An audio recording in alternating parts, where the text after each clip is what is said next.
Olá a todos. Hoje eu vou falar um pouquinho de um livro de um dos autores que mais venderam em todos os tempos, que é o Napoleão Hill, ok? Me fizeram uma pergunta hoje e eu acho que é oportuno responder essa pergunta com um pouquinho do conhecimento desse cara, Napoleão Hill. Napoleão Hill, ele teve a oportunidade de entrevistar os grandes industriais dos Estados Unidos, os grandes capitalistas, né? Incluindo o Rockefeller, o Carnegie, o Henry Ford e por aí vai. Uma infinidade de pessoas muito ricas. Agora, ele publicou um livro que ficou muito famoso, né? Que é o Pense e Enriqueça. E ele escreveu um livro que ele não publicou. Ficou guardado, escondido durante 75 anos. E eu não tenho certeza se ele publicou no final da vida ou se ele já tinha embarcado dessa para a próxima, né? Mas ele é um livro que, assim, precisa ler com cuidado. Não é para qualquer um ler esse livro. Eu não indicaria esse livro assim para uma pessoa que está começando a ler algumas coisas agora. Precisa ser muito cuidadoso. Tem algumas coisas que são verdades, outras coisas são um pouco duvidosas, ok?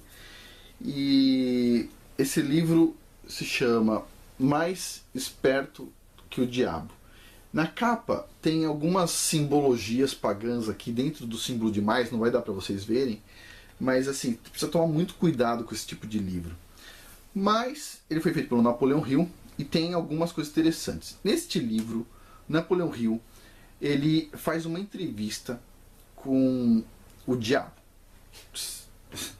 Ele diz que é verdade, ok?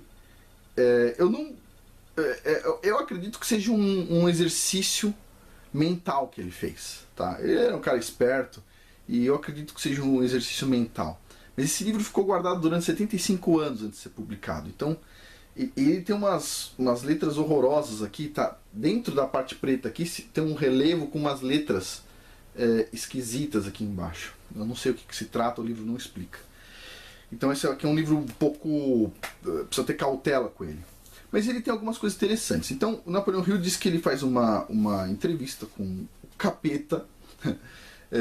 Vamos dizer assim, ele conhecia o Henry Ford, né? Ele conhecia essas pessoas aí que talvez tivessem o telefone do capeta para marcar uma entrevista, sei lá, né? Então ele diz o seguinte, ó, no começo do livro ele faz uma reflexão que eu acho muito interessante e prudente. Ele diz o seguinte, ó, existem duas forças dentro do nosso ser, ok? Uma é motivada e impulsionada pelo medo, ok? E a outra é motivada e responde ao impulso da fé.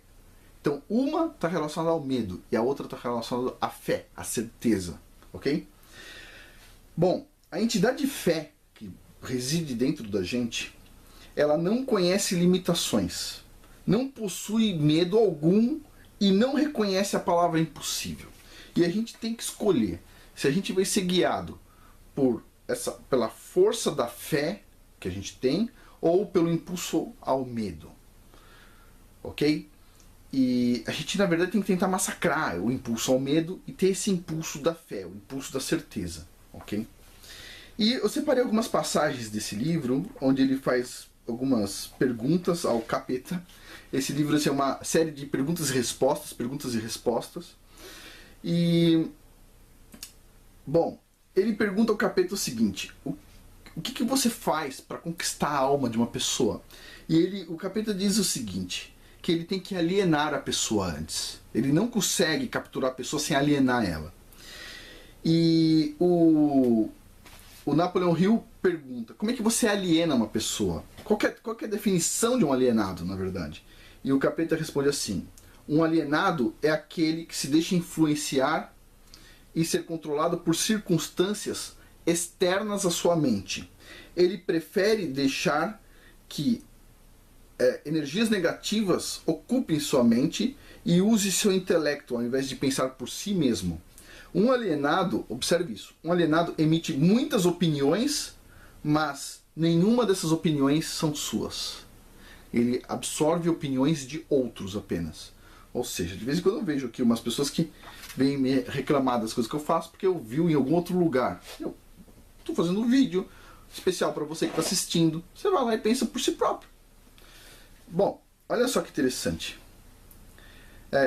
O autor pergunta: me parece que você faz qualquer coisa para as pessoas não pensarem. E ele diz assim: sim, pensamento disciplinado e organizado significa a morte para essas energias negativas, né? Porém, ele diz o seguinte: ele não se incomoda com o pensamento em si. Portanto, olha só essa parte. Portanto, que o pensamento da pessoa seja motivado por medo. Medo do desemprego, medo da falta de saúde, medo de perder dinheiro, medo de um abandono, medo de qualquer coisa. Então, o diabo aqui, nesse caso, está dizendo o seguinte: as pessoas podem pensar. Ele falou, portanto, que seja um pensamento dominado pelo medo. Então, ou seja, a gente pode ter pensamento definido por medo? Resposta: não. Não. A gente foi criado à imagem do Criador do Universo. Puxa vida. Eu olho no espelho todo dia e falo pra mim mesmo: uau. Sério. Eu me acho bonito. Eu olho no espelho todo dia e falo isso todos os dias de manhã. Uau. A minha esposa às vezes está atrás de mim e fala assim: meu, você tá de brincadeira. Eu falo: não, tô aqui, ó, me admirando. Que obra-prima! Foi o Criador do Universo que fez. Puxa vida. O espelho foi alguém que fez, um artesão. A parede foi um pedreiro que fez, né? O ventilador de teto foi um engenheiro que fez. Agora eu fui o Criador do Universo que me fez. Fez você aí que está assistindo, poxa. Aí o Napoleão Hill continua aqui fazendo perguntas, né? E olha só aonde isso vai dar. Onde isso vai dar. Tem uma pergunta aqui que eu vou pular, mas olha só. Me perguntaram o seguinte, falaram o seguinte: olha, tente se acostumar que muitas pessoas vão ficar reclamando de você. As pessoas vão falar mal, etc. Tal. E eu sei disso, óbvio, não tem problema nenhum. Mas olha a pergunta que o autor faz. E é isso que eu quero estimular nesse canal. Não só passar para todo mundo o conhecimento, mas eu quero que vários outros pesquisadores, outros cientistas que estão assim, ó, com medo nesse momento, façam a mesma coisa. Abram um canal no YouTube, começa a mostrar o que sabe, começa a mostrar ciência de verdade, começa a mostrar para o mundo que tem um monte de gente fajuta por aí. Eu sei que tem um monte de pesquisador assistindo agora. Vários colegas me falaram que estão assistindo os vídeos. Eu quero que cada um desses aí tenha um pouquinho de coragem, só um pouquinho. E olha só, o autor pergunta assim: o que aconteceria se um pensador aparecesse na Terra? E o diabo diz assim: isso seria catastrófico para mim. E o autor pergunta assim: mas qual que é o principal obstáculo para aparecerem pensadores neste mundo?